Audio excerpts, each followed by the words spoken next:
Welcome, hunters, to the Hunters Hub, episode 26, maybe 7? I don't know. I forgot already. Today, we have a special guest, but first, let's get into our usual. So it's me, Fortuan, hi, and Loberin is back today. Hello. Hello, hello. And unfortunately, at this point, Ariel has still on his hiatus. He'll be back, hopefully in June. So, without further ado, our special guest from across the pond, the Atlantic, WolfyMelon. Hello. Yeah, hello. Nice to join you today. It's awesome to be here. Well, I thank you for coming on. You're very welcome. It's always nice to get to talk to new people. Yeah, sure. No, it's great. Not that we don't like you, Haru. Sorry, we've had Haru on 6 times now? Oh yes, he is like a permanent guest almost. Yeah, his little moniker is the guest that keeps guesting. So, WolfyMelon, I kind of saw you through Twitter. Funnily enough, I didn't see you because of your awesome music, which I found out afterwards. It was actually your cartoony basil geese art. Oh, thank you. Yeah, I do a little bit of art on the side when I can. I do enjoy drawing. That's awesome. As Lobo knows, I also do art, but I am not as good as that. So a little jealous, but I've done a couple pieces. Actually, you can see it here on the Discord. Most people have seen it. It's my little mashup of Monster Hunter, Doom, and Diablo is my little nice tiny little thing. That's something I did. But anyways, so you're really into Monster Hunter music. Yeah, definitely. Best thing. Yeah, I do absolutely love the Monster Hunter music. It's just I love the way that it reflects all the different monsters and all the different themes it has, and yeah, I've just always loved video game and film music, so I like all sorts of different music. One of the most unappreciated game series as far as music goes, and in sort of popular game culture, at least here in the United States. If you're familiar with the site OC Remix, they have 0 Monster Hunter tracks. Really? That's not good enough.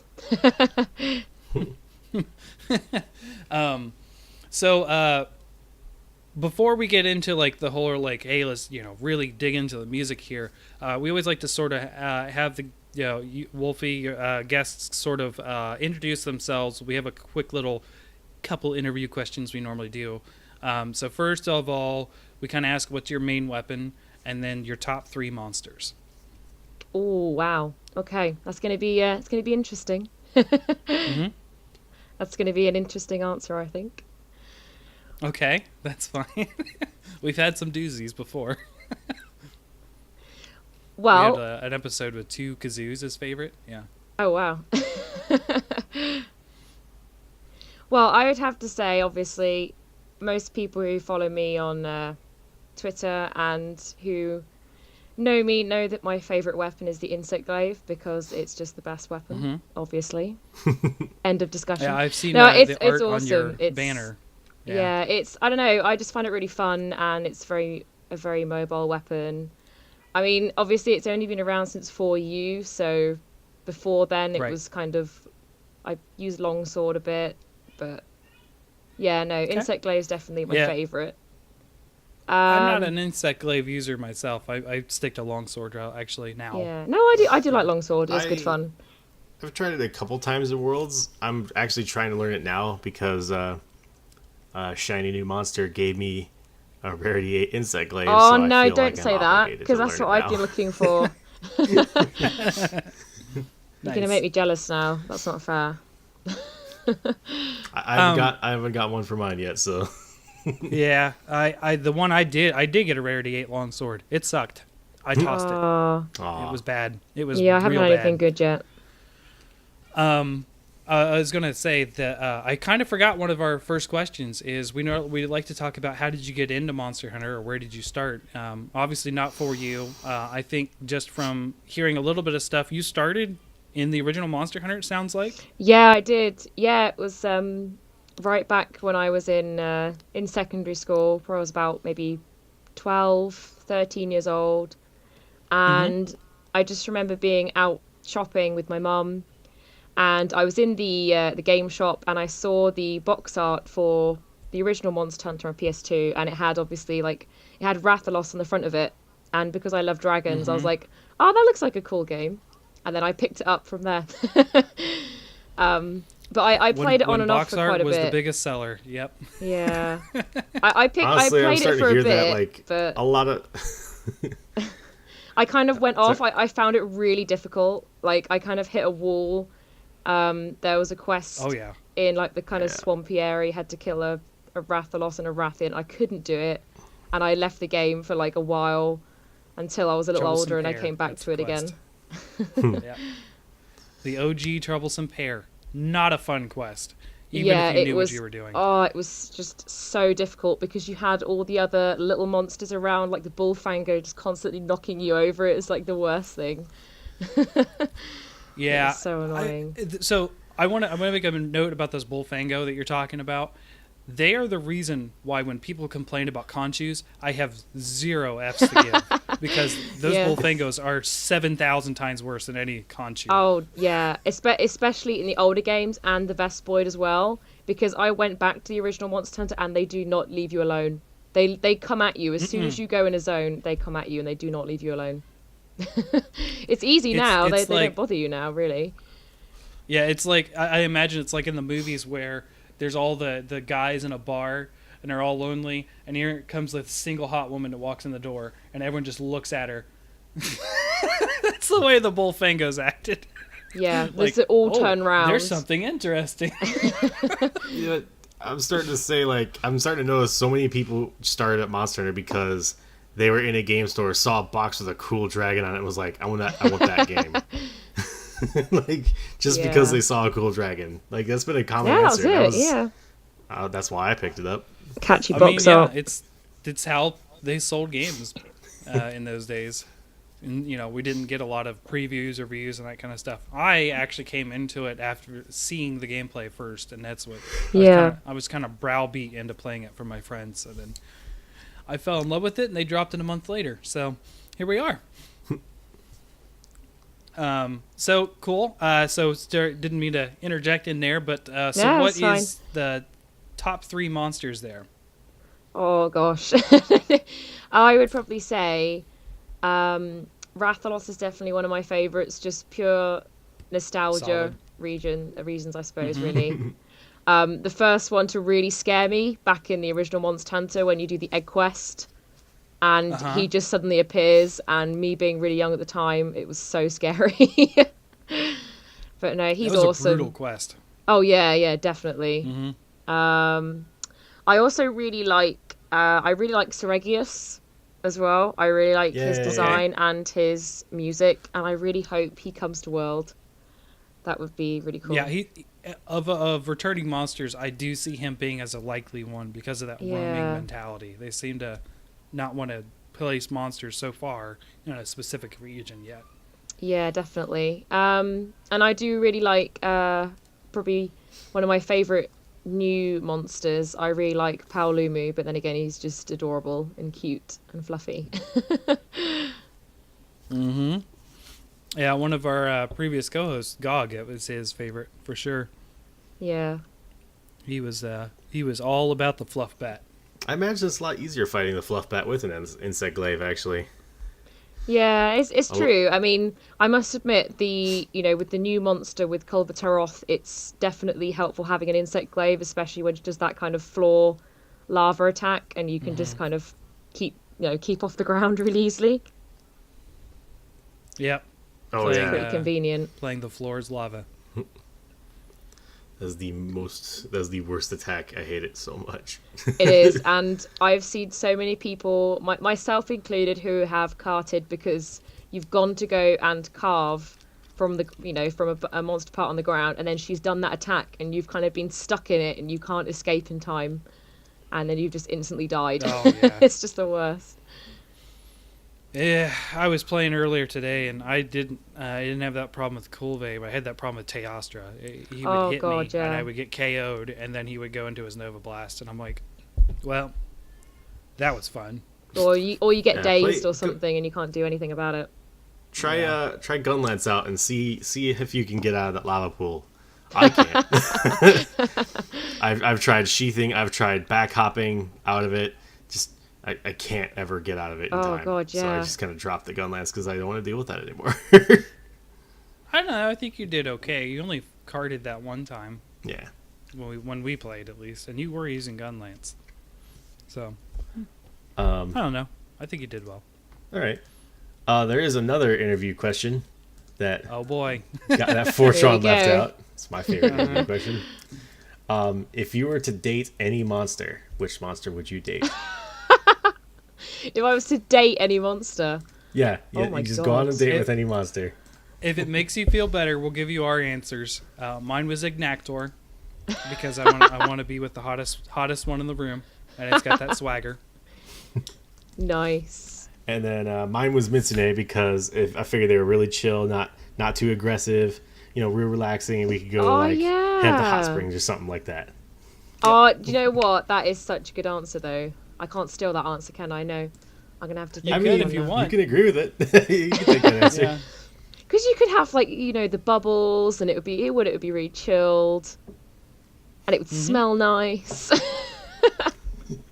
It's just a casual date. Nothing has to go Yeah. anywhere. It's Yeah. not a commitment. Yeah. Because obviously you can't take Brachydius because Guild Mom has him, so Oh yeah, she Taken. would be jealous for sure. she'd be way too jealous. You would become the hunted. Yeah, definitely. That was so weird to me. That whole I love Brachydius thing and like taking it a little too far. I don't know if that was in the game or the community really made that out of it. Part of it was out in, part of it was out. Well, and yeah, I know part of it was in for sure. Just didn't realize the extent, I guess.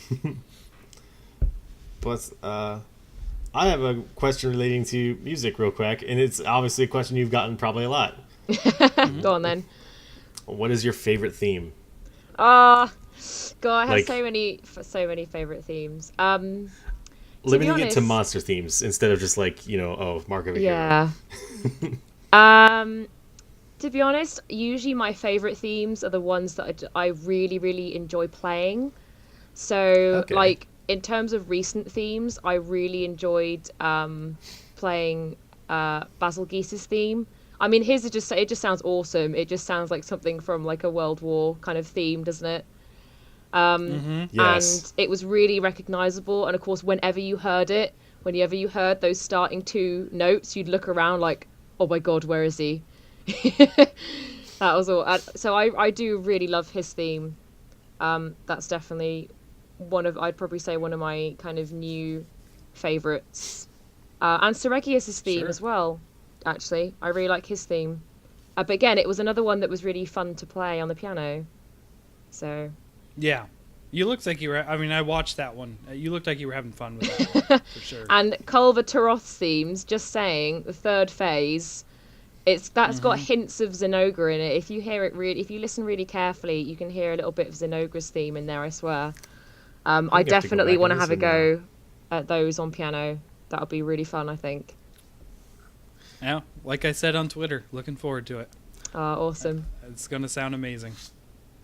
Yeah, I think I've got my newest poll up at the moment, and it looks like the theme I'll probably be doing next will be Teostra's Monster Hunter World theme. I think is probably going to be Can't next. tell, but I'm doing a jig because I voted for that. Did you? Well, it looks like it's definitely in the lead at the moment. And it's nice because Cool. it doesn't sound exactly the same as the original one that I've done before. So No, it doesn't. it's, It's definitely very, different. I think I want to say muted, almost. Like Teostra has just been like in general toned down. His roar, his music, everything just sort of toned Well, down. I tell His you what I really explosion. like about his new theme. I really like the rhythm that it starts off with. It's got a really, really catchy rhythm to it. Oh, it does. Yeah. No, I'm not saying it's bad. I'm just saying it's not as sweeping. As it Yeah, was that's fair enough. See, Grandiose, I should say. I'm still in love with, because we talked about the Ellers and the one who didn't get toned down. I'm still in love with Kushala's though. Yeah, Kushala's theme I is love just- what they've done with Kushala's Oh. theme. It sounds really good.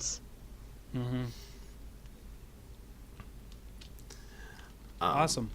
So, For me, it's always Brachydios and Poke Village. Those two. oh yeah, Love them. Yeah.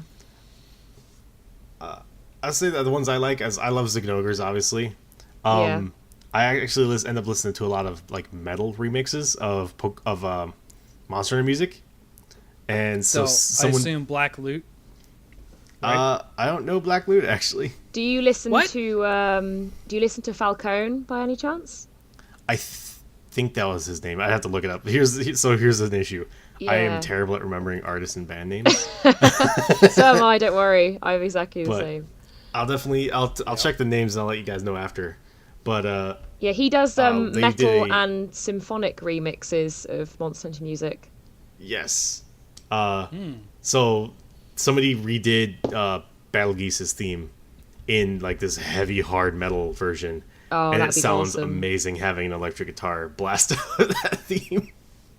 Same Someone's with done Zynoger something on electric similar guitar. with, It's like, oh, Rotten Vale as well. I've heard a Rotten Vale kind of guitar sort of theme as well, which sounded really awesome. That sounds amazing, actually. There So, you go, Lobo. okay, I'll check that out. So, what got you into first playing, playing piano, and then what got you into playing Monster Hunter music? Well, I started piano when I was 5 years old, and that was purely because my mum, she asked me if I wanted to start playing, because she played the piano, and then I just thought, yeah, I'll start as well. And then in terms of Monster Hunter music, because I've always played like video game and film music on the piano, it just kind of naturally got into that, and because I enjoyed the music so much, I started to play it. And then it just kind of got into... I've been putting stuff on SoundCloud for quite a while, so there's like some old stuff, like some music from Halo on there. When I actually went for my interview at university, I actually played the music from Halo as my Oh, interview nice. piece. I played One Final Effort on the piano Yeah, as that's a good my one. Yeah. interview piece, which was so fun to play. So yeah, I mean, yeah, it just kind of got into Monster Hunter music, and then I was like, oh, I really want to get more people into this music. So that's when I started to, share what I did online. That's really awesome. I kind of feel like you're just doing everything I wanted to do better. Oh, I got accepted into college for music. oh, fantastic! my Well day. done. Wow.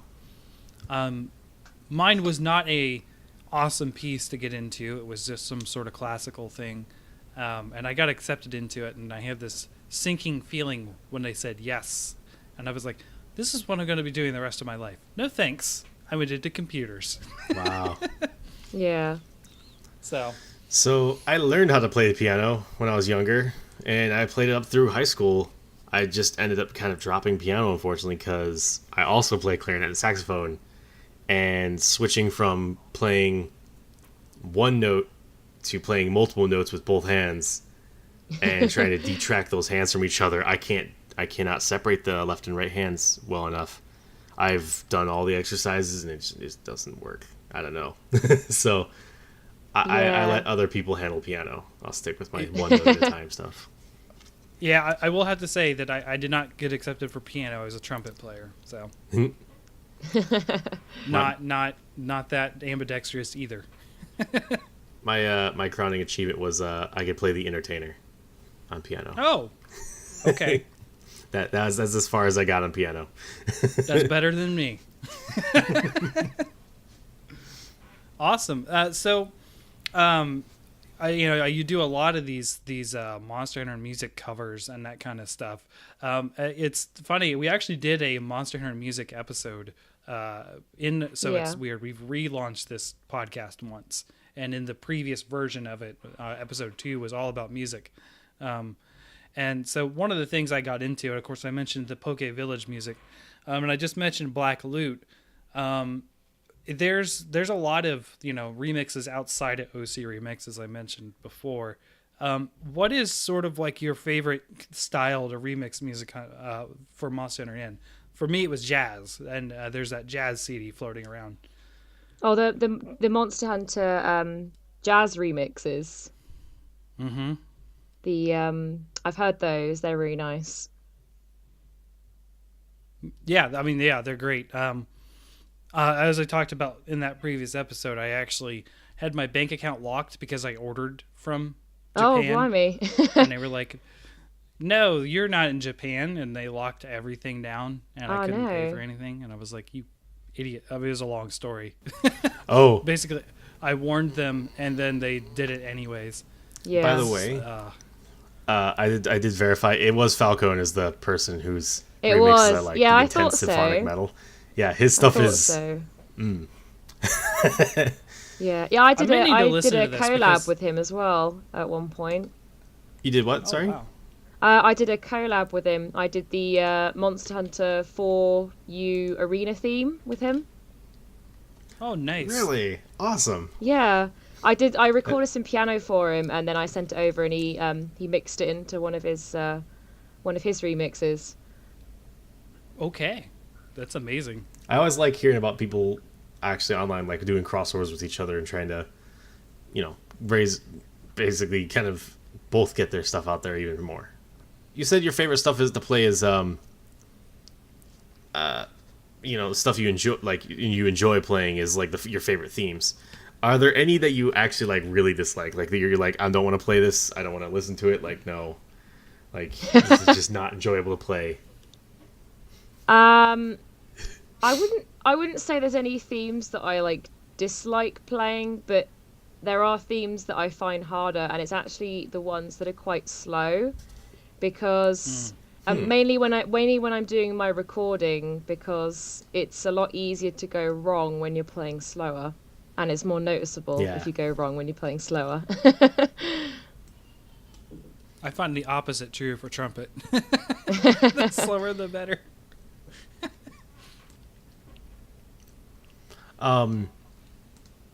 So because I wasn't able to like fully equip myself with all your things. Do you have a YouTube channel that people can go on and listen to, or is it mostly SoundCloud?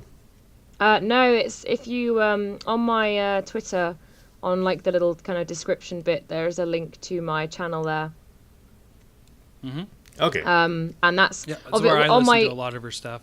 Yeah, no, I mean on my SoundCloud, I in the descriptions of all the music, I always link the video, because obviously I'm aware that some people just want to listen and some people want to actually watch what I do. So that's why I kind of put it on the two platforms. Yeah, I mean, I'm more of a listen person, but when I found you, I was like, I'm gonna go watch these because these are entertaining to see you do the keys too, because that's always been fascinating to me. I love I can't do seeing that. people do it just because it's like he said, it's impressive. Yeah, it's good stuff. I'm like kudos. Like I was really impressed with you. When Thank you. I invited you on before even knowing about your music stuff, right? I was like, hey, you have some cool art. Let's talk. And then, That's crazy. and then I should probably research what she does just to make sure. And it was all that music stuff, and I was sitting next on the couch next to my wife when I was doing this, Yeah. and I was like, "Oh, holy crap! She is much more known for her music than the art part. I should really listen to this stuff." Side note, I feel stupid. I Yeah. just found your channel. I kept spelling WolfyMelon with 2 words. And it does not come up. Oh no. So, the wife and I kind of like binge listened to your music for a good hour. It was Wow, good. that's awesome. So, as far as like things that Monster Hunter has done with music in general, and I think of a way to phrase this question.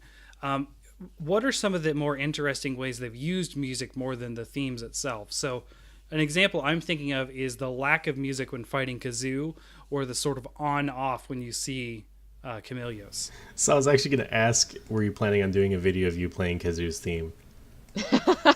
Yeah, I was. Do you know what? You'd be amazed how much I was asked to do that, and then I did it as an April Fool's video.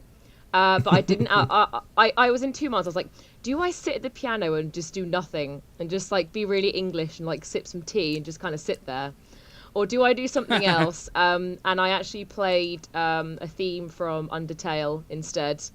Oh, okay. Like just to be like really Okay. trolly. But it's like the amount of people that ask me, "Can you do Kezu's theme?" It's like, yeah, okay, yeah, I'll do that. Yeah. What was the artist that did that same thing where it was, I think their song's name was like 4:30 or something like that, and it was just 4 minutes and 30 seconds of silence on their album. You're thinking of John Cage, aren't you, the composer? Yes. Yeah. Yes. I tell you what, that normally infuriates me. I don't know if you guys have ever heard of the band Polyphonic Spree. Have you No, guys? I've not heard I've that. heard the name. They were on Scrubs. They're known for their song "Light and Day." They're like "Light and Day is more than you'll say." You know that peppy Okay. song. Okay. I bought that album thinking it was going to be good. It's not. Aw. That's the one song that is worth anything. But the last track on that CD is an hour and a half of them turning on the mic when the bus is driving down the road. Wow. No one talking.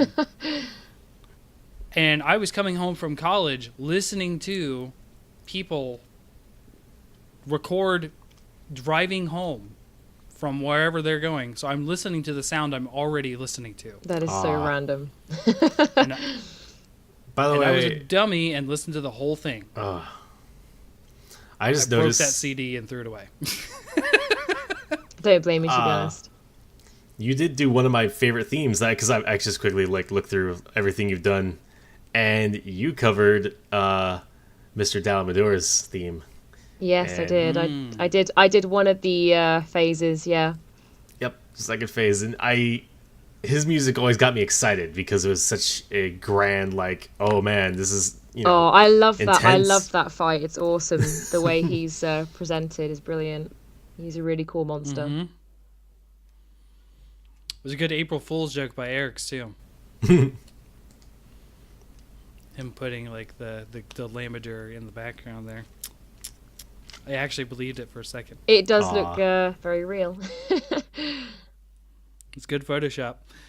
I love how he is the map for the Rotten Vale. Yeah. Oh yes. This amazing. So Unfortunately, not a lot of monsters in that place. wow, you're just fun fact for you. I'm sure you know this, but the most popular thing that everybody seems to like on your channel is that Betelgeuse theme. Holy cow! I know. It has absolutely, pardon the pun, exploded on my channel. It has. I don't know why. I think, to be honest, I think he has just become one of the most popular monsters, hasn't he? I think because he wasn't really announced, he just kind of appeared.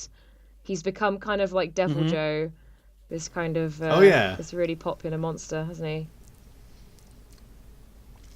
Oh yeah. So you are doing these. Where's this poll that you mentioned it before? But where's this poll at that you're taking I on have which it should be the next monster?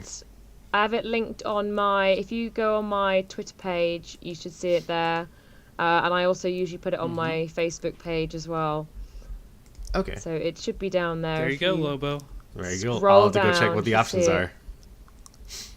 are. Actually, what are the You current should options? finally get a Twitter. I should get a Twitter finally. Yes. But yeah, what are the if there's not too many? What are the current options? That way, our listeners can kind of weigh in and stuff.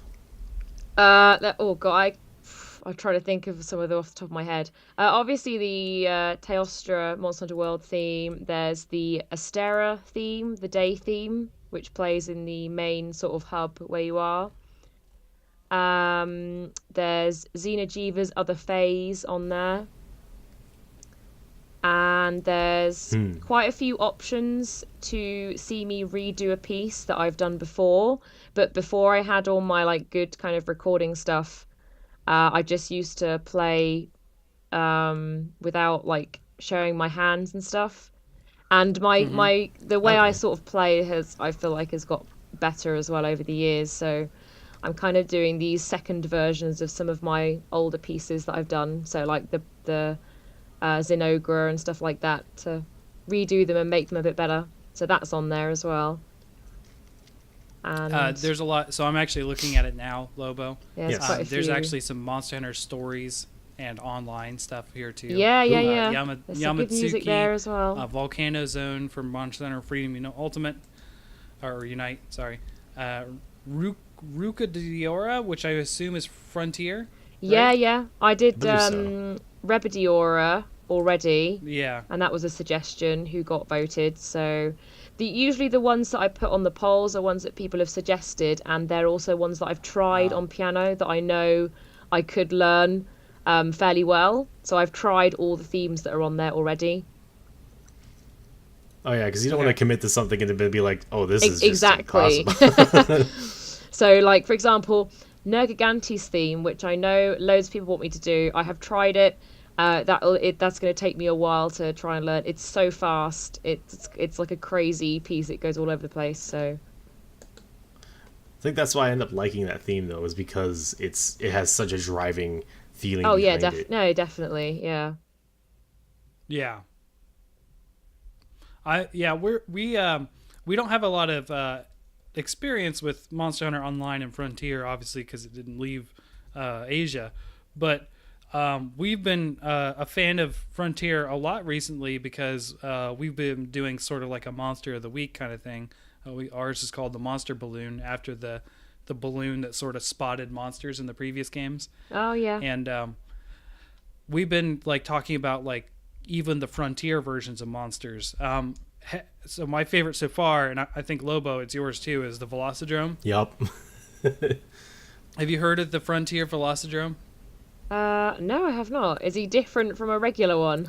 Very. He has a breath attack.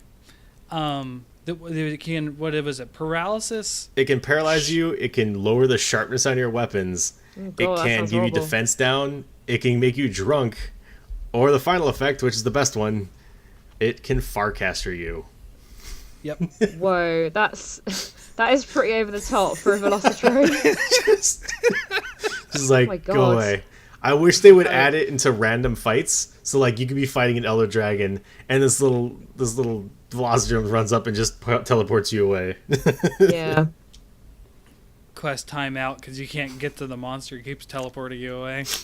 God, that would just get really annoying.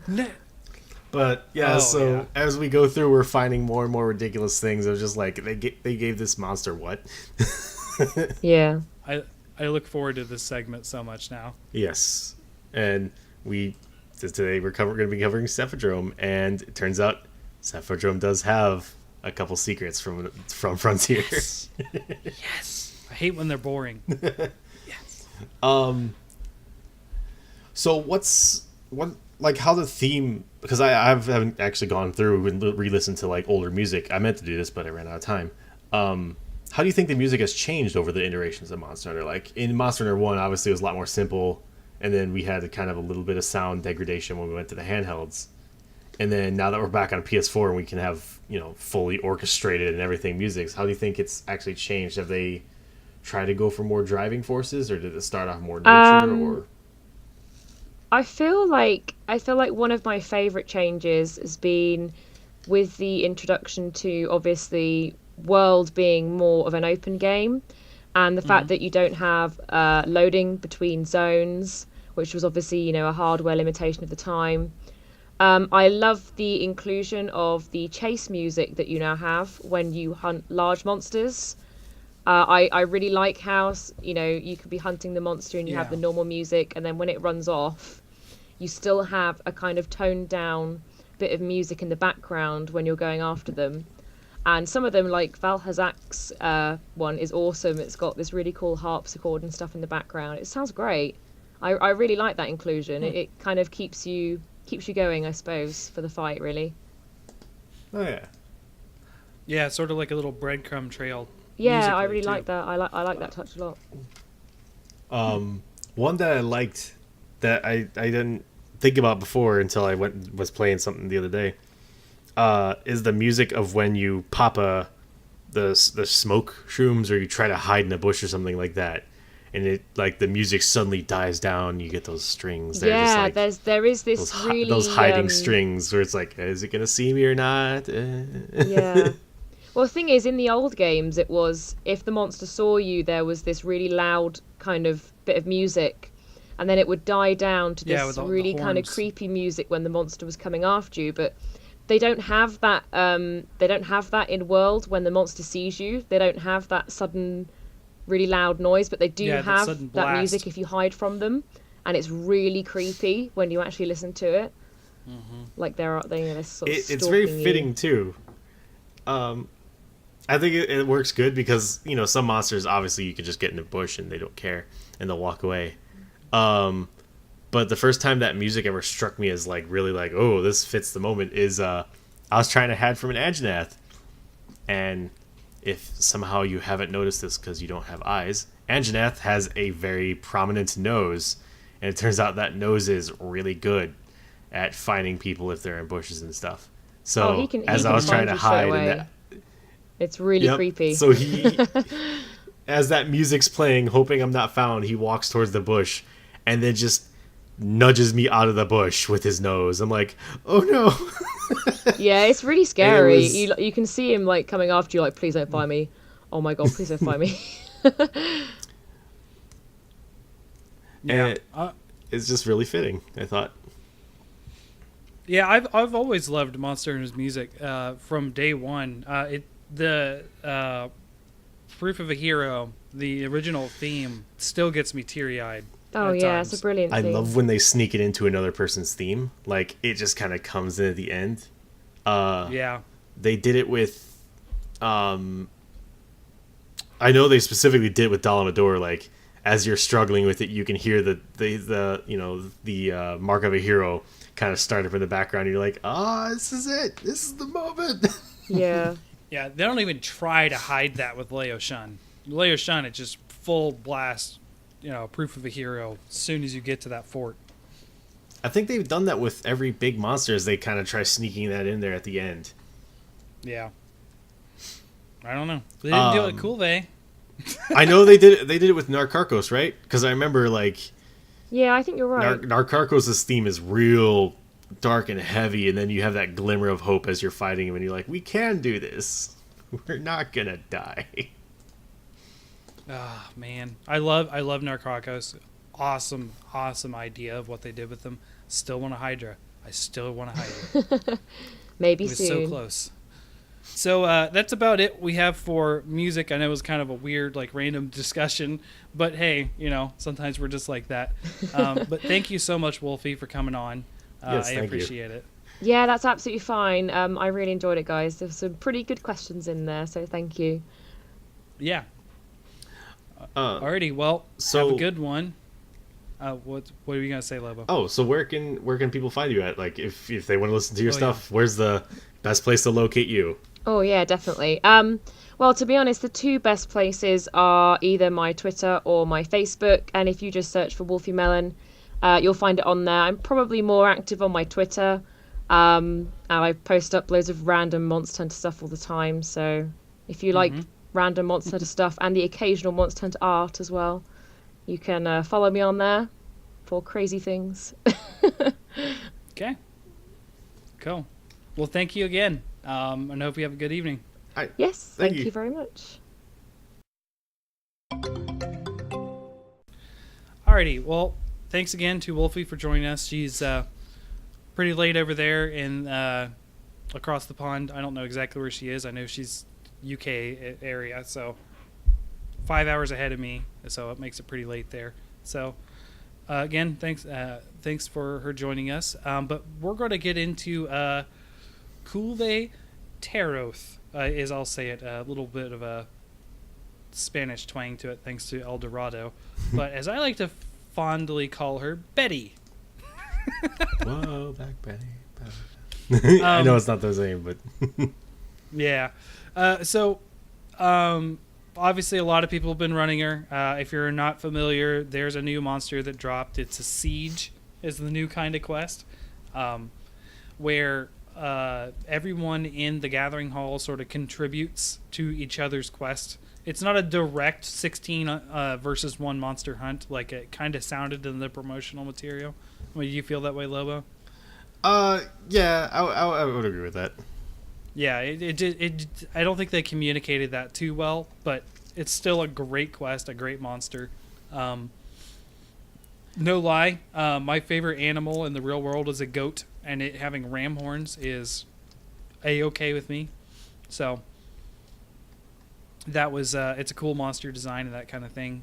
But how many? So like I have done 4, and I think you've done 4, right, Lobo? Yes. And this is a long quest. When you add it all together, it's like, gosh, I mean, like it took. I think the shortest I've done it is like 45 minutes. Yep. What? Same for you? It's been about 40. I think we got one off on 30, but that's because we had a couple people who were crazy high rank. And by the time we got out of like our second one, it was already done, and we're like, "Oh, it's over. All right." Oh, was someone else? It was in one of the random groups I joined, and it was a full group. It was a full 16 room. So I did the first night. Now, did we do Wednesday or Thursday night together? I think it was Thursday. Yeah, we did the second night. So the first night I did with some of my my old high school buddies. They hopped back in to do this quest, and then we knocked it out in about an hour and a half, I think. And it was just us. There wasn't actually. It was just one squad, but it was a full 4. And then Thursday night there was a bunch of us. There was 8? Yeah, there was 6. 6. I think 6 was the right people. Right. So we had 4 and 2. I think is the way it ended up. Yeah, going. we would have had 4 and 3, but Gog's working on it. He'll join us eventually. Yeah, Gog was on chat. He doesn't have PS Plus, which is so weird, isn't it? That was such a weird experience. Yeah. So in case anybody doesn't know, you can totally join someone else's session, and you can be in chat, and you can benefit from meal vouchers and everything. But you can't join other people's games if you don't have PS Plus. He was in the gathering hall. Yeah. We could see him, and he could see us. And we could walk and he around. doesn't have PlayStation Plus. It's such an arbitrary limitation. It's weird. Got to pony up that money, man. That's partially why I'm super excited for it to come to PC, because like anybody with an internet connection can play. Like, unless somebody does some sneaky EA level type of crap, everybody who has an internet connection can play. Well, Capcom's not beyond charging. They charge for Frontier. Frontier is a WoW subscription. Yeah, $15 a month. But also, I think Frontier is free off the bat. You don't buy each box for $60. No, you do. At least you do for the Xbox versions. I don't know about the PC versions, but there was a re-release of it on 360 every time. I did not know that. I do know that, yeah. Well, it was an effort to make Xbox do well. Still didn't work. Not for Japan, at least. Not dogging on Xbox. In my earlier days, I would have. I was very anti-Xbox, but I've grown up. I'm no longer bigoted against systems. Stop the console wars. Yeah. So, all that aside, I think overall it's a pretty fun quest. It's a pretty fun fight. It's fun. There's a couple bits that are frustrating. Like, mainly, like, her tail is big, and that comes with Super all the big. problems that happens when you have a big tail. Is just, it hits everything in existence, regardless of where you think you are. Right. Clip fest extraordinaire. I mean, oh my gosh. On the plus side, so positionally buggy. it is beautiful. Like, the monster itself is beautiful. The area is beautiful. The lighting.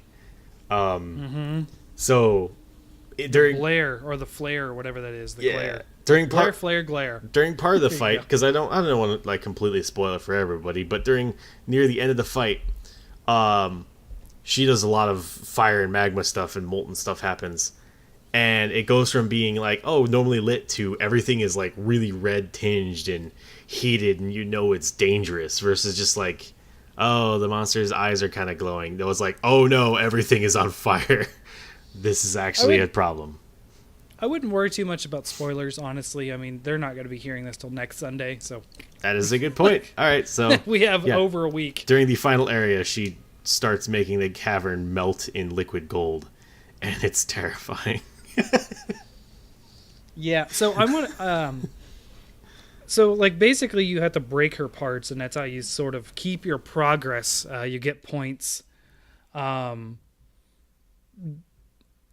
the sort of progress that it's weird. It's not progress like the old Monster Hunter Freedom Unite. The sort of things like, hey, here's a 15-minute quest. You either repel it or fail, or kill it, and then it sort of kept the damage between the quests.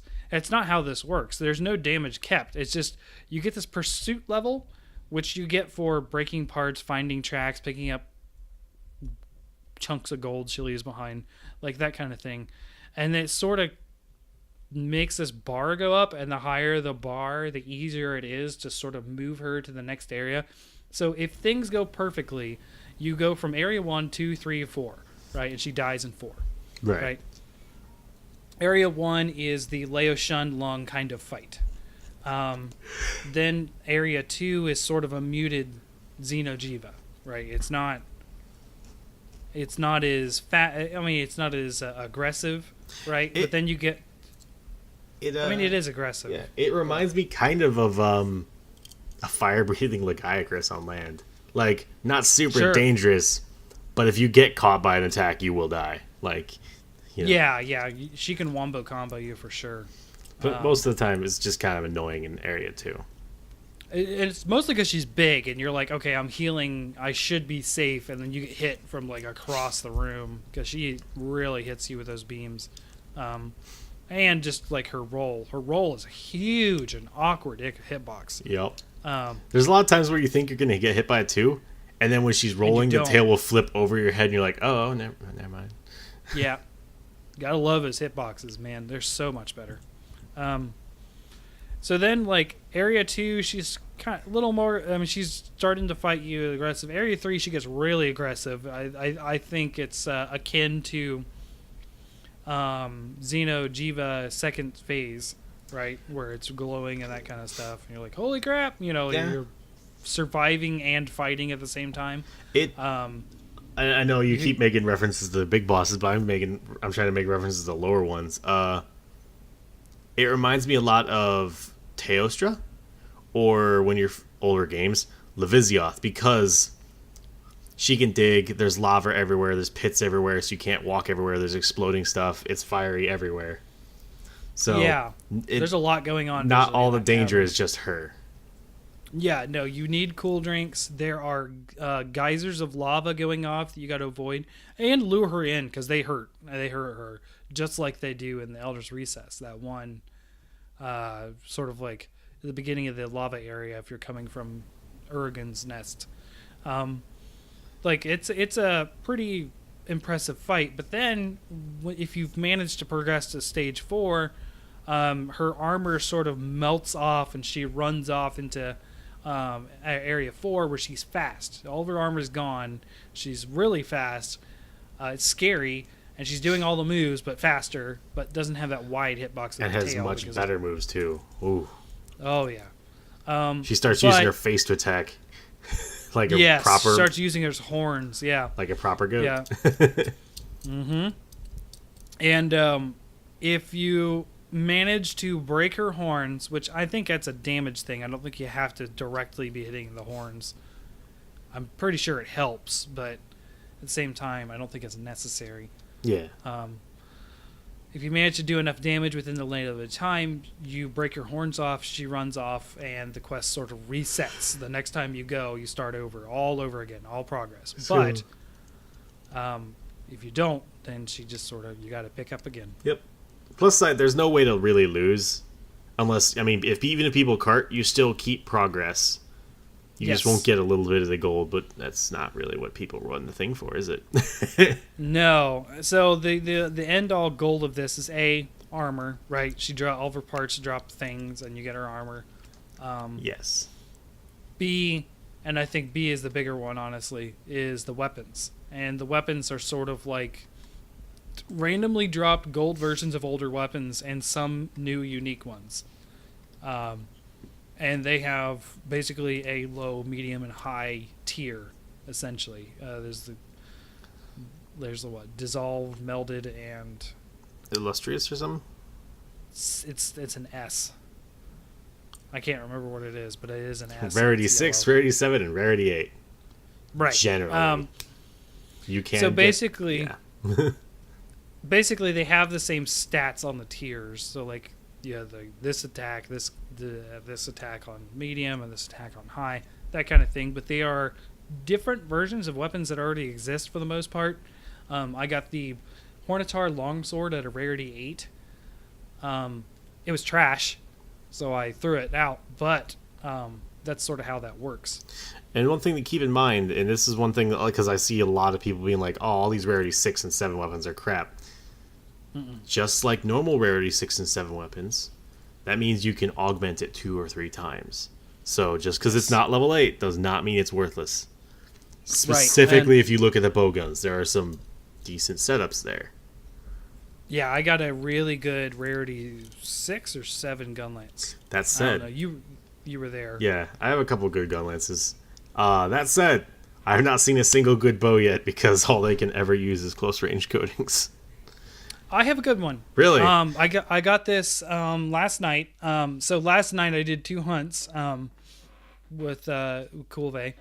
And the first hunt, I actually did the Carve sent out a link to play with them. So I actually played with the Carve last night. Oh, nice. I don't think I think the only SBJ was there. Sort of like the main host, the co-host wasn't there. So I didn't hunt with him directly. I just sort of hunted in the group.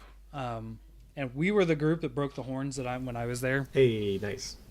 And I got a bow. I don't know about the attack. I don't know about the stats per se if they're good. But I do know that it did close, obviously, a power, and it did paralysis plus. Okay, so it is possible. It's just I've had really bad luck, and apparently a lot of people online have had bad luck with the bows too. So yeah, if you're a bow user, keep your fingers crossed. So I mean, I don't want to belabor on this too much, but I think it's a pretty good addition. Like, it's a pretty solid addition to the game. Yes, and it's going to be here for another couple weeks. How they said, by the way, because this is something that they keep talking about, is when it's coming back. They're going to be bringing it back more often than some of the other things. I assume this is because if they left it up forever, everyone would just get it done, and then new players would never have anybody to play with to get it done. Right. So by having it optional, people will come back. Warframe does kind of the same thing with Darvo, where it's a special trader that comes every 2 weeks. So that means every other weekend, everybody hops on to play the game a lot to see what he has. Yeah. Understandable. But yeah, I mean, that's pretty much all I have to say about it. We sort of talked about what it was, but it's kind of one of those things you kind of have to experience. You know what I mean? It's got a lot of cool ideas. Dropping rocks on her at the beginning is really fun. Still can't tell what those are, personally. I found if they have the little white lines on it, like kind of limestone cracks, that's usually how to tell where they are. Okay. Cool. So yeah, like it's fun. Yeah. If you haven't done it, do it. Even by yourself. It's possible by yourself. It sounds like the consensus is about 3.5 hours to do it. Yeah, but as I was saying, when Arctic and I first started off, it was just him and me, and we started a hunt. And then over the next hunt and a half, 2 randoms, I think, from Japan joined in. And they were real good. They never fainted. They held their own. And we got it done within, I think, 3 hunts. We managed to got it done with 16 reward level. I think we missed 1 piece. So nice. You can do it pretty quickly with 3 people. So you don't have to worry about like, oh, I have to have a full raid party. No, you're fine with. True. Yeah. It's just don't do it by yourself, right? I mean, I think 3 is about the minimum that I would want to do it. Yeah.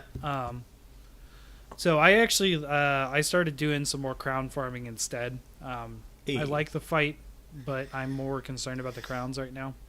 So I'm gonna keep doing it until I get a couple more weapons, and that's about it. Just because I wanna be able to make sure I can make all the weapons, all the armor pieces. I want to get all the layered armor pieces, and then I want to get a couple decent weapons.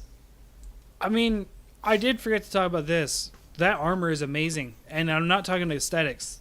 The slots.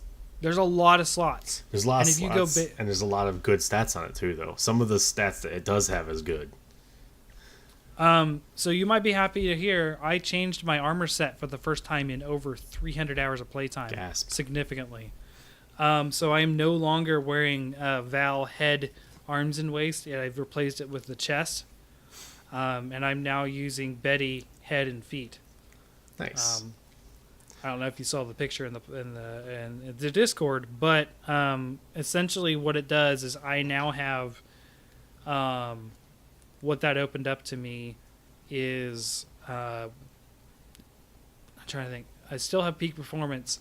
I gained something on the helm that I was like, that is too good. But really what drove it was the fact that the legs of Betty give you peak performance 1, Nice. which allowed me to be a little bit more flexible on what pieces of Val Hazak I wear. So I switched to the chest for Val Hazak for recovery speed. Nice. So Um, you're gonna be happy then, I believe, too. I don't know if this is okay to talk about, but Dante, they revealed what the stats on the Dante stuff is, and his legs have weakness exploit. Oh, I may be using those if it has enough slots. It also has slots. I think it has. Well, I it's think gotta- it has a slot to get the third level too. Okay. I'll have to find the info and send it to you. But I'm looking forward to it. And as for also fun info, Dante isn't a full set. You can equip individual bits, Yes. which yes. I'm so happy about. I may change it up a bit then because the legs give peak performance and wide range. And I don't care about the wide range so much. And I can always put a peak performance gem in somewhere else. But the problem is, I mean, yeah, I'd have to replace the legs. I still want the 3 pieces of Val. So Val 3-piece has to sit in there somewhere, and I'm not using Val legs. Not. You don't want that Nice. dragon attack? No, I don't want miasma. That's what the beta has. Oh, okay. Which is fine, but like I can slot in miasma over some other things if I need to fight Val. Oh, yeah. I don't need to wear the legs. I know it doesn't exist, but I would love to have Val's skill, his set bonus, as a gem. Yeah, that'd be nice. But that's never gonna happen because that would be on every armor set ever. I'd take it as a charm. Yeah, I think that would be that'd awesome. be fair. By the way, I'm still hunting for my ballistics charm. It's just, or my ballistics gem. It's just not gonna happen. I got a spread shot gem. Nice. Oh, ballistics and mind's eye. Yep. Right? Yep. Yeah, I have 2. Ah. That's actually what I'm concerned about because I have to keep 1 destroyer open, 1 mind's eye. Oh, the helm gives you critical power. I think. No, that was the chest. Never mind, that was the chest. One of them gave you critical. For what? I don't know why I'm talking about stats, Betty. Okay. I don't know why I'm talking about stats when I can't remember them. I'm so bad at that. Otherwise, she got some good armor. Yeah. Good armor. And There we go. it's also pretty. Just straight up, it's pretty armor. Dude, I liked how I looked before. I love how I look now. You should check out the picture on the Discord. I will check that out. Oh, by the way, for anybody else, if you're sitting at work or something and you want to look up armor stuff, put in Chronico. It'll help out. That's where I grab half my stuff when I'm trying to, I'm trying to theory craft armor sets and stuff like that. I just use that. Yeah, the picture actually is not that far up on the general chat from where we're at. Kulve Taroth. Yeah, so full alpha set, because we might as well just go with the alpha set, gives free element ammo up, agitator 2, stun resist, crit boost 2, power prolonger, handicraft, wide range, and peak performance. Which is honestly just by itself, that's a lot of really good stats that you can just jam into. That works for any weapon, pretty much. Right. I have free element on the helm. I know that. That's one of the things I have. And then if you change to the beta set, you keep all those skills, just most of them go down one rank. And then you get all of her items have one slot, and then you get 3 a level 2 or 3. Yeah, 3 level 3 slots, and then 2 level 2 slots. Those are some high powered slots on a set too. So this is an end game set for sure. It is good. It is good. And then so it's a lot better for that mixing and matching, and I'm just happy whenever they put more armor sets in, because that means, the more armor sets that we get, that means the more customization you can do and more fashion hunting that can be happening. Yep. That's true. I'm fashionable now. I like it. So from there, I think we can move into Monster Balloon, right? Absolutely. Right, and welcome to the Monster Balloon. Today we are flying over the glorious desert after having our balloon so gloriously repaired with, Gypsros and the help of some Nersalia. As we are flying over this desert, we don't have to worry so much about the dangers within. As you can see down there, there are some strange burrowing creatures. Those are called by land sharks, also known as Cephadrome. Cephadrome first appeared in the first Monster Hunter. And they've been in many of them since, unfortunately. I like them. They only appear in deserts. You'll never see them anywhere else. They just exist in deserts. For anyone who's never seen one, you're lucky. But for people who like them, like Fortuan, they're sand-colored, and they look like a little bit like hammerhead sharks with legs. Yes. So kind of like it's basically just a Plesioth, but smaller and in the ground. They attack by, the normal things. They use hip checks, tail swipes, and but they also have accompanying sand blast attacks, where they shoot sand streams that deal water damage, actually. They can also burrow underneath the ground, which for new hunters causes a lot of problems, because if they're under the ground, you can kind of hit their fin a little bit, but that fin can also paralyze you by just tapping you. And they can obviously jump out of the ground and hurt you a lot. There is a key thing that you can use to stop them, though. Fortuan? Sonic bombs. They're wonderful. What are they called now? Screamers? I don't remember what they're called in Worlds now. Yeah, I think it's Screamer pods. But you don't have to use them in Worlds, because Cephadromes aren't in Worlds, and hopefully they will never come. But it's just a bomb you throw out. It does a nice screaming sonic blast in the area, and it will knock anything in the sand out of the sand. Side note, this also applies to Diablos. And pretty much anything else that goes into the sand. So the ancient amphibian that it represents is a Kula Sukas. Really? Mm-hmm. Did not know that. It's one of the ones that has this sort of hammerhead look. It's reminiscent of ancient amphibians more so than anything. So imagine at some point you could have seen one of those in real life, if you went back far, far, far, far enough. Well, this is more fish-like than these amphibians would have been. Okay. I mean, this is like a newt. Okay. With like a hammerhead. It's very different. So they inflict, paralysis and water blight. You can easily kill them, though, using ice and thunder damage. Good. Which is starting to follow a trend that I've been seeing, that ice and thunder damage hit most monsters in, like, all of Monster Hunter pretty well. Mm-hmm. Which also kind of, if those of you who play Pokemon and competitive Pokemon, realize that ice and thunder are also some of the best elements in that game, too. I mean, it makes sense, right? A lot of biological creatures cannot handle electricity well. So. Yep. I wasn't able to find a list of the games they appeared in, but from what I could tell, it seems that they've appeared in pretty much everything. They skipped the 3rd generation, though. They were not in Tri and 3U. They just didn't exist there. Nope. They had the sort of sand dolphins, and they kept Diablos. Okay. So, yeah. Oh, yeah, they had the sand dolphins, because those are the ones that jump up on the ship when you're fighting Gen whatever. Yeah, yeah. They don't have very many weapons that are made out of them. The Cephadromes, that is.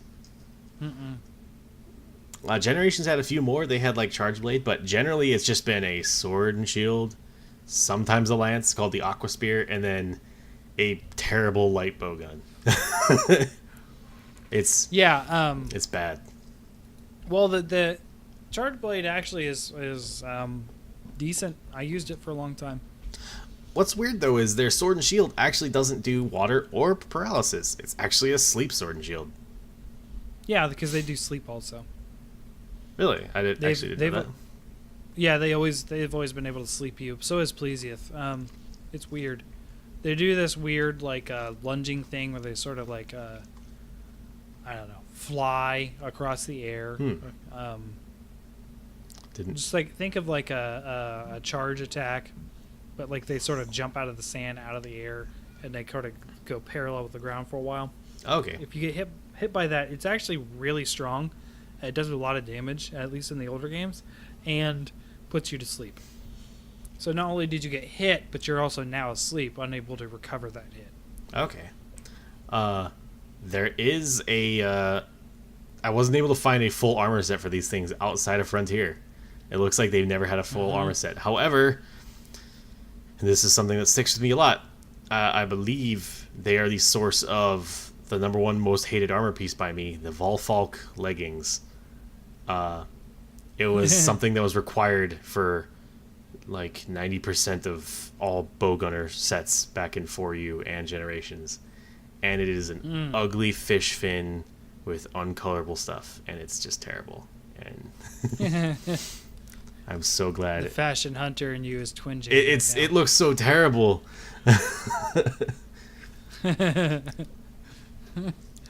That's funny. Yeah, it's not a super memorable monster for me. It was the first one that really makes you use screamer pods, or sonic bombs previously. It was dang near impossible to get out of the sand unless you happened to like hit it as it was swimming by, which was really hard to do in the original Monster Hunter and even Freedom 2. Freedom 2, it was like, okay, you really got to start bringing sonic bombs here. It was pretty much a failed quest if you didn't bring them because it was just that hard to get them out. I remember when I was playing 4U on Reddit specifically, there were so many posts of, guys, help me, I can't do this, or how do I beat the Cephadrome? How do I beat it? Because it was a required quest that was required for progression. It was one of the capstones, I believe. And it's like... Yeah, key quest. Yeah, key quest. You had to do this to rank up to the next one, and so many people got stuck on it. I think part of that was also because after you sonic bombed it out, you could hit it a couple times, and it could immediately go back in. It didn't put its digging on a cooldown or anything. Yeah, it could. It sucked. In related monsters, there's not really many. The only related monsters to it are Cephalos, which are the tiny ones, because just like everything else, something and then something drome is how it works. Right. It's also technically related to Plesioth in a way, but that's stretching it. Yeah, well, it's a Piscean wyvern, right? Yeah. So they're both Piscean wyverns, and there's not many. There's not many Piscean wyverns. We see two, and they're not OG in Monster Hunter World. We see Lavaseath, which, right? It's like a lava Plesioth. It's not really that different. And then we have Jeritatis, which is a Mudseath. Yeah, they were not exciting. Both have that coelacanth, old and ancient fish look. I don't know. I'm okay with them both. They also both have weird like hit Lavaseath. zones, by the way. Just it's weird shooting at them with a bowgun. Yeah, well, I mean, they also have weird stats because they both have that sort of armor on, armor off weakness. Yep. Right. One's lava and one's mud, and yeah. So, there is a variant of the Cephadromes that appears in our wonderful frontier land. Yes. So they actually... I love this part. They actually overwent a personality change. They now have red eyes. Their fins are a lot more red, and they don't retreat as much. Normally, they went into the sand to retreat and stuff like that. In the hardcore versions of Cephadromes, they no longer retreat. They use it for attack, and they give pack orders. So previously, Cephaloses would just kind of be there, and then they'd either leave or they'd die. They would jump at you at times. Yeah, but they're just kind of there. Cephadromes give direct pack orders, though. They can summon in more. They actually correspond with what attack it's performing, so they'll do team attacks where they can do a team breath attack where the Cephadrome and all the others will spit sand beams at the person. So firing squad. Yeah, firing squad of them. Or it'll wait for the little ones to hit everybody, and then it'll shoot a giant sand beam. Oh my gosh. They also can do team digging attacks where the leader will jump out of the ground, and then all the little ones will follow. So after you dodge the leader, you get hit with a bunch of other things. And of course, they paralyze you while they're doing that. They can also glide farther. Just than in general. One thing that they did add, whenever it roars too, all the pack members with it will also erupt out of the ground. So you're standing there not able to move, and there's just more fish coming up from underneath you, knocking you around. It was kind of like Diablos previously had a sonic bomb effect with his roar, and which I'm surprised they didn't do that in Monster Hunter World, but hey, whatever. So, but that Diablos used to really wreck Cephadrome because he would come in there, roar, and Cephadrome would be like, "Oh God!" and get out of the. Oh yeah. It's kind of like they think the same thing happens now, where like if you're fighting a Baroth, it's screaming, and the screaming of the little bird things around will pull that Diablo straight out of the ground, angry. Yeah. And then at G rank, it also gains obviously more abilities, so you can have a G rank hardcore Cephadrome, which is just lovely. So it'll roar while flipping backwards and body slamming, and it can actually swim backwards by like slithering. And while it's doing that, its little buddies will be attacking. So it'll use more beam attacks and backflips and everything like that. Also, just like most G-rank monsters, it does not take nearly as many breaks. So it'll quick hit, run away, go under the sand, swim, and it actually has a tailspin attack now where it'll pop up and whip itself around. So its abilities did get more exciting, but it's the fact that they really changed the personality. I think that makes... They went from a weak, like, okay, this is frustrating to fight, to, okay, this thing has a legion at its side, and they're all coordinating and working together. It's a mob boss. The Sand Mafia. Yeah. By the way, normally it has little white glowing eyes, but like I said, in the hardcore variant, they're red, just blood red eyes. Yeah. And its wings are also more pink. Like, I know that seems like odd, but it's very pink at the tips of the wings, so it stands out quite a bit. Okay. I'm not a huge fan of this monster, but there are some people who do like it. Honestly, wouldn't mind having a desert-themed armor set made out of it, but it just never got its own armor. Yeah. Who knows? Maybe we'll get another. Yeah. I did have a quick question for you. In like the original Monster Hunters or whatever this one appeared in, was it a low rank, high rank? Where did you actually first encounter this thing? Low rank. It was the introduction to the desert, actually. It was a fairly early monster. You would end up fighting Kutku, and I think the next one was Cephadrome. Okay. Sometimes. But yeah, so it's a pretty simple monster, it's just annoying, and just make sure you're prepared for it. Make sure you bring hot drinks because you fight make sure you bring cold drinks because you fight in the desert. Make sure you bring sonic bombs so you can actually hit the thing. And you can always see where it's going, so it's not like it's gonna super surprise you. It's not like Diablos where it swims off into a wall. and you are cowering now. This thing's fin is always showing, so you know where it's at. Yeah. My suggestion is like bring a lance or something. Not only because it's much easier to hit its fin with a lance because you have a decent range and it's pretty accurate, but also shielding against its flying attacks, and if you're unsure what it's going to do next, a shield always helps. Yeah. I do not suggest heavy bowgun, by the way. Just never do it. That was a horrible experience that I'm never going to do again. It sounds like you have some PTSD there. Just a little bit. How'd you end up taking it down? Were you just using So back in those days, I always had a group when I was a heavy bow gunner in the OG days. So mostly sonic bombs and sort of beating the crap out of it when it came out, sort of cheesing it. Okay. The great sword, the second playthrough in Monster Hunter 1, great sword, I would just sort of hit it as it went by, obviously still using sonic bombs as much as you could. If you ran out before it died, though, it became pretty intense on the time. Then Freedom 2, Freedom Unite, still sonic bombs. At that point, I'm a hammer user, so I would sort of do the charged up slam on the ground and get him out that way. Okay. It just took some time. It never was really that hard. Even G rank versions were just like, okay. I like the monster just fine. I've never really had any problems with him.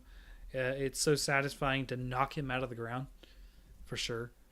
But aside from that, I love the monster design. Like I say, I love all the monsters, so I'd be cool seeing them come back. Although, before I want to see anything else be added in from the previous games, I want to see more stuff in the Rotten Vale. Yep. That's a requirement for me. So I'd like to see him back, just not now. Last question I had just on this subject before I think we're done. How did you make sonic bombs in the previous games? Because I can't quite remember. I'm going to be terrible. I didn't actually bring them. I usually just grab them from the chest.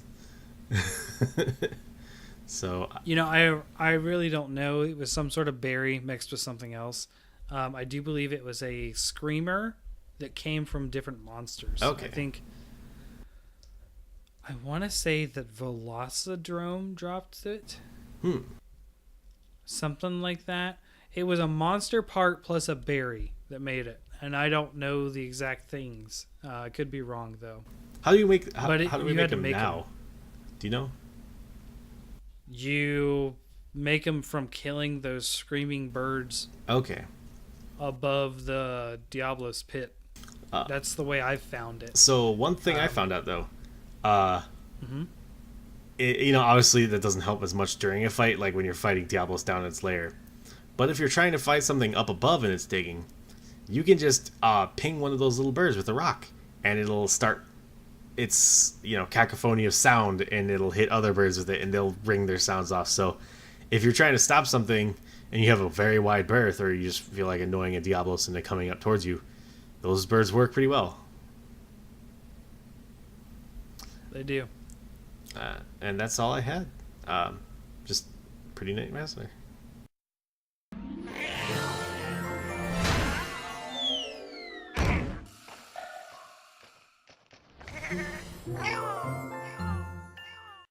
Thank you, hunters, for joining us, and thanks again, WolfyMelon, for joining us. We'll be talking to her soon again, I hope. So if you guys want to catch up to us, you can catch us at for the podcast. It's at Hunters Hub Pod. I've started using that exclusively. You can still find me at Fortuan, but I'm more active on Hunters Hub Pod now. So from there, Lobo, where can we find you? You can find me calmly listening to my computer for once, listening to some nice Monster Hunter piano music. And also trying to find where we're going to take the balloon next week, because we lost the map. So we're going to have to find something fun for you guys next week. Awesome. I look forward to it. Especially if it's like far casting breath weapons. Of course, we're going to have some crazy stuff. I love it. I've never wanted Frontier so bad. I want it. Now. Maybe that's what they'll do. Maybe they'll start filling the Rotten Vale with Frontier monsters. Please, yes. There's a four-legged Piscean wyvern that shoots like it's huge. I was gonna say that sounds like you're making something up, but No, it is. It's huge too.